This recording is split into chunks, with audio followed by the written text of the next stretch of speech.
The NFL on Nickelodeon. 4 words I never thought I'd hear.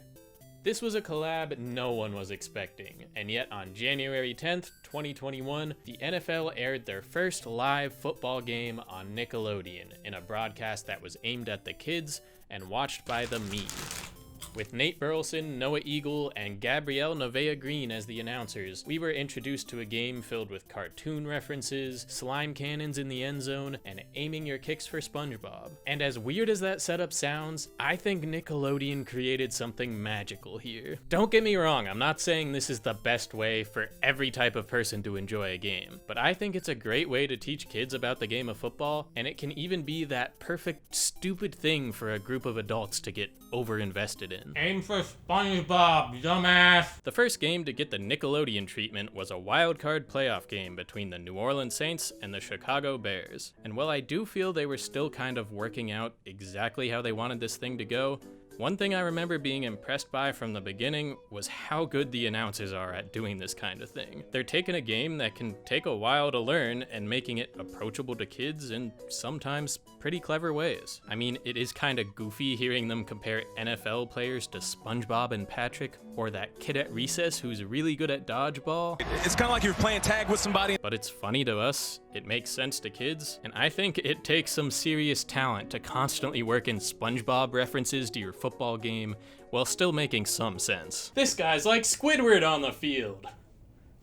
Cause he's slimy. Another element introduced by this game, though, was the MVP, the Nickelodeon Valuable Player, I guess, which was an award that fans could vote on throughout the game. And the best part about this award is seeing Mitch Trubisky, the losing quarterback having a terrible game, win it in a landslide. Hey y'all, we got the trophy right here. Mitch Trubisky is the winner. And then to cap things all off, we introduced the tradition of the winning head coach getting slimed at the end of the game. And I mean, come on, this is just fun. Like really, they made this whole big deal about asking the players and coaches if they were willing to be slimed, which first of all I think defeats the purpose of it, and second of all, who's going to say no to that? Like, come on, just do it for the kids. Have some fun. Tell your family you got slimed. I don't think there's anyone who grew up watching Nickelodeon who didn't want to be slimed. I want to be slimed. It's fun. Just get a little slimy. Like a man. But this first NFL game on Nick was really fun. I mean, having young Sheldon explain the penalties was a little bit painful, but other than that, I genuinely enjoyed this thing. And overall, the broadcast was surprisingly well received and brought in about 2 million viewers, so the NFL decided to bring it back for another wildcard game the next year. Look at the slime monster! Oh, it's the abominable slime man! This January 2022 broadcast was mostly more the same, but I feel like they started to refine the look of everything a bit more. They threw in some slime transitions, had that bright green branding, and they added the slime monster, like all good sequels. Continuing with the kid-friendly theme though, instead of focusing on statistics like a normal broadcast, we got to learn wacky things about each player, like favorite superpower, favorite SpongeBob character, and something is really funny to me about this shot where Robbie Gould makes a field goal, and on screen it says, "I would never eat salami." Honestly, those are some of the best moments of these games to me. Like that, and just the pure disrespect of showing Dak Prescott after throwing an interception with the caption, "Oh, barnacles." Some other highlights from this year's broadcast include the MVP going to the losing team's quarterback again, and somehow a player was caught yelling "fuck" on a hot mic for the second year in a row. That does not happen that often, and somehow it happened twice in 2 games on Nickelodeon. But we still got to keep the NFL on Nick tradition alive, and this third and most recent NFL game on Nick was a little bit different in that instead of doing a wildcard playoff game, we got a Christmas Day game between the Broncos and the Rams. Wait, what's that? What's that? That's a Yeti? A Yeti? The biggest difference with this game was the introduction of all of these holiday-themed visuals around the field, as well as the introduction of Patrick Starr as a co-host, giving us the moment NFL fans will always remember as the end of Russell Wilson's career. Oh, there's Russ Wilson. Oh, no! That's called an interception. That's not what he wanted to cook. I'm honestly surprised how much Patrick was a main part of this broadcast. I mean, to me, it kind of felt more like a cameo, better suited for a couple minutes here and there, instead of just having his blank face in the corner of the screen for an hour. But I still love that they even bothered to try this. This is the stuff that I never would have imagined seeing. No, this is Patrick! But I would have loved it as a kid, and it's pretty funny to watch right now. There was also no young Sheldon this year.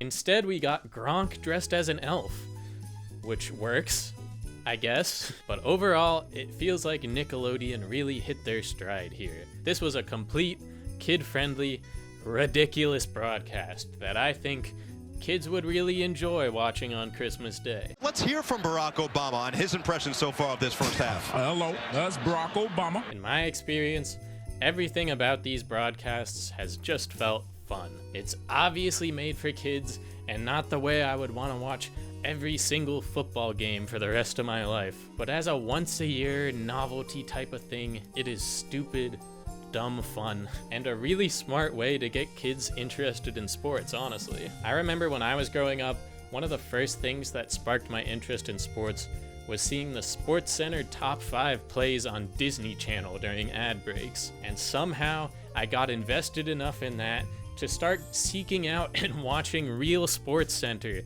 just to see more top plays. And that exposed me to more sports. I got to learn what was going on in the sporting world, and I honestly credit that with making me the sports fan I am today. So seeing Nickelodeon embrace that years later with a whole ass football game dedicated to the kids, I think that's really cool, and I see as well as anyone how that can be a valuable thing for kids wanting to learn more about sports. And now the NFL has started embracing this kid-friendly stuff even more. They just did this Toy Story themed broadcast of the Falcons-Jaguars game, and honestly, I'm not as much of a fan of this one. It feels less like an alternative broadcast for the kids and more like I'm playing Madden 11. But as far as the NFL on Nickelodeon goes, I think that's here to stay, because this year the NFL announced that we have not one, but 2 Nickelodeon games, one on Christmas Day between the Chiefs and the Raiders, and then one for the Super Bowl between the Broncos and Bears. That's right, this year the Super Bowl is coming to Nickelodeon, and I'm really curious to see how that turns out. I mean, I gotta be honest, I don't know if that's really how I want to watch the entirety of the Super Bowl, and I don't know if the ads are gonna be different. That's an important thing too, but I think I'll check it out for a few minutes here and there at least. I think with the right group of people, this could be a fun way to watch the Super Bowl, as long as you're not making the whole party mad at you. I'm just not sure how many parents are gonna be willing to sit down with their kid like, alright son, let's watch the entire Super Bowl with Patrick Star. But like I said, I think it's a fun option to have. I think some kids will appreciate it, and I'm really curious to see how well it does. For now though, the NFL on Nickelodeon is a funny little thing that I encourage you to check out. It might be one of the strangest combo meals you could ask for. You want a football? But if you grew up on Nickelodeon or are a football fan at all, I think this can be dumb fun in the most pure kind of way. And I don't know about you, but I think a little bit of dumb, childish fun could go a long way sometimes.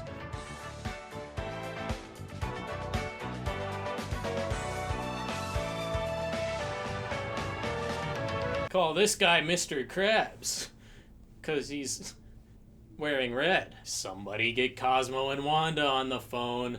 The Giants are down by 37 again. Call the defense Plankton the way they stealing that shit. I call this guy Clifford, 'cause he's one big dog. This guy's like Freddy from iCarly, 'cause he's... Oh, that's just the cameraman. This player, he kind of looked like Garfield.